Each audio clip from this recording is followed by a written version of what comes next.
I spoke with you last year, I told you that I had run on a platform that we needed to engage more with the profession.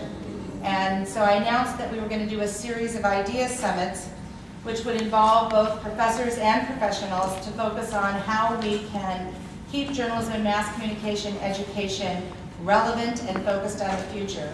And I'm happy to report that we held 5 summits over the past year.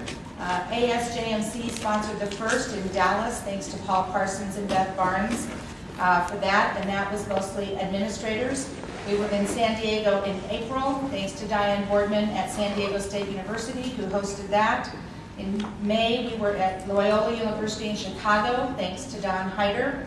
And in June, Roseanne Robertson and American University hosted us in DC. And just this last Tuesday, we were here in St. Louis with another round that Barbara Hines and Lillian Copenhaver hosted. So we've been talking about what we need to be doing in order to engage that profession and to keep more current. And we've come up with several ideas, and several themes have come out of this, and we'll be posting those on the website, and we're hoping that this conversation is ongoing. More than 400 people took part in these summits, and about 35 to 40 professionals were engaged.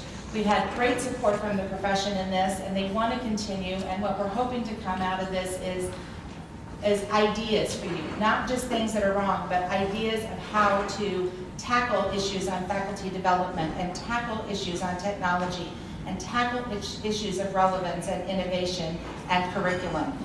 So we've had very, very good discussions, and I'm quite delighted at what's come out of it. And so and Rashad, I think, added to that on Wednesday night in his speech.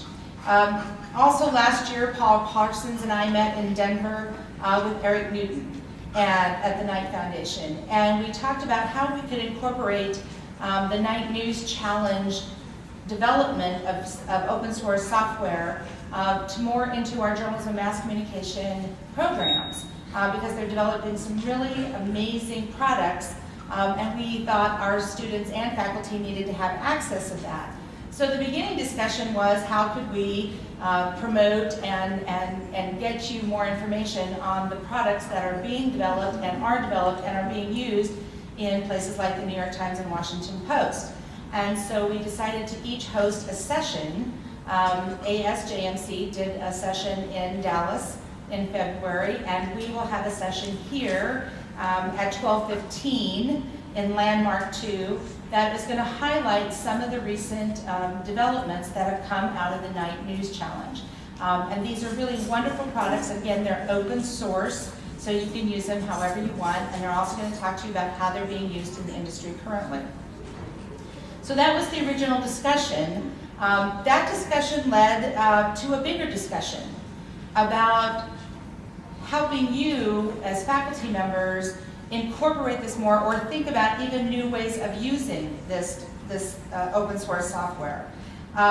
So today we're delighted to announce that we received a grant from the Knight Foundation for $180,000 over a 2-year period, and we're going to provide up to 10 $8,000 grants for faculty to take this open source software that's out there and add to it, reuse it, redevelop it into ways that are more engaged in what we do in the classroom. And at the session that we go to at 12:15, you'll see a call for applications. And so it's about bridging the gap between the Knight News Challenge and Journalism Mass Comm programs. So this is a very exciting opportunity. We'll be presenting those grants we'll be presenting the grants this fall, but we'll be hearing from the people who won those grants at the convention next year in Chicago. So I hope you'll attend the session at 12:15, and I hope, it's kind of a quick turnaround, but I hope that you will provide a proposal to receive one of these grants. They can be from a unit, they can be from a college, they can be from joint faculty members. You'll find that it's quite an interesting way to proceed. And I really want to thank Eric Newton at the Knight Foundation for being so open. Paul and I just kept asking things and he just kept saying yes, and thanks to Jennifer for providing a great grant. In April, I went to the Poynter Institute to judge the National Journalism Awards for the Scripps Howard Foundation. It was absolutely a thrill to see such important, incredible, impactful journalism being practiced across this country.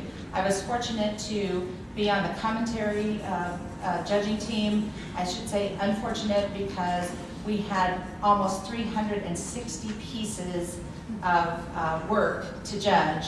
But it was so interesting because we kept saying, oh, we only need to read a few of these, but you ended up wanting to read all 8.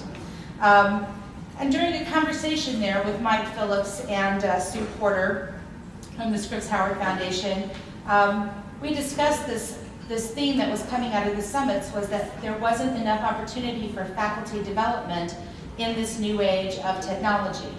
There used to be lots of opportunities through our other professional organizations to go out into the field and see what the field was doing, but those through ASNE and NAB and all of those have kind of gone away.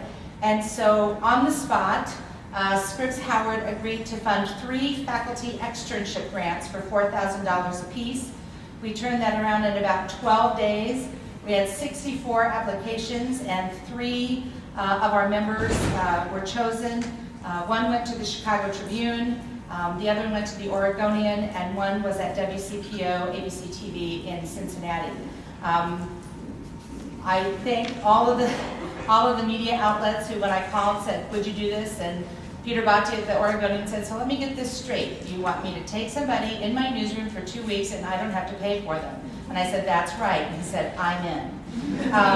So it's been very successful. You'll be hearing from the people who won these first grants in the weeks to come in the newsletter and elsewhere. And we're already in discussions, and Scripps has already agreed to support this next year. The minimum that they've agreed to is 10, and they're hoping for more. So this is a really great start to getting you back out into the field and seeing what's out there so you can bring that back to your classroom.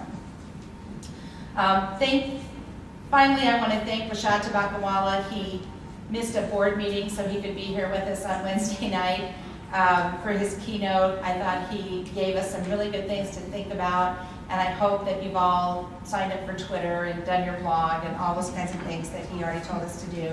And I also want to thank those of you who attended and the members of the membership and the panelists for yesterday's presidential panel on the Pulitzer Prize-winning journalism. Leon Dash, my own Leon Dash from the University of Illinois, Peter Batti from the Oregonian, Manny Garcia from the Miami Herald, and Jim Schaefer and ML Elric from the Detroit Free Press. It was the most engaging conversation, and I hope that those of you who were there enjoyed it. It's been an absolutely amazing year. It's gone really fast. I still don't know where June went to. I want to specifically thank the staff at AEJMC because without them, none of this is possible. And I especially need to thank my assistant, Cindy Curtis, who became best friends with Jennifer because they talked more than Jennifer and I did. But it's really been an honor to represent you this year at various organizations and meetings. And I hope that things that we've put in place this year will carry through because these are issues that we're going to be dealing with ongoing. And I really appreciate your participation and your support for moving these programs forward. So thank you very much.